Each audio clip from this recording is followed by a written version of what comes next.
Some of you are great phrasers. I work at that. I'm good at that. I try to work. I work hard at that. But I like to put phrases together to make things make sense, so that even the least of these can understand it in a way that they can understand it. But at the end of the day, it's not about our phrases, but it's the posture of our heart. Every word will be counted. Okay. It is accountability. It is exhaustive, but it is also eventual. Can church say eventual? What do you mean by that? There's going to be an ultimate judgment.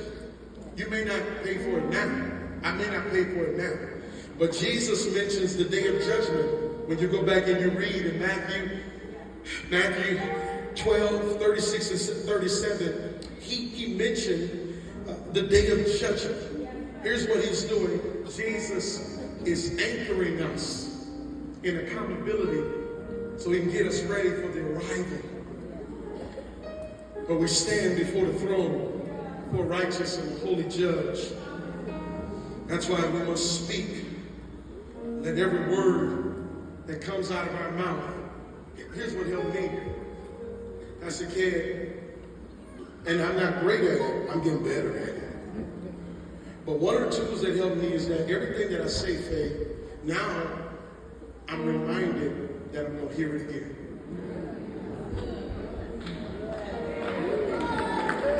Absolutely. What would it look like if before we speak,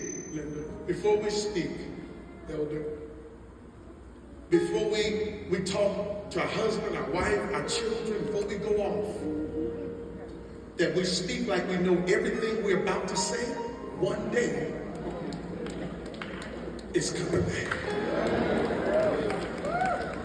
I gotta give you a Bible. Look at your neighbor and say, you gotta speak like every word will be heard again. Hebrews 9 and 27. And it is appointed for men to die once, but after this, the judgment. So when we stand before the judgment seat of God, we're going to be judged. The Bible in its entirety, when you read it in context, especially the New Testament, it lets us know that we're going to be judged in at least 3 ways, or at least 3 areas. We're going to be judged by, everybody say, what we think, what we say, and what we do.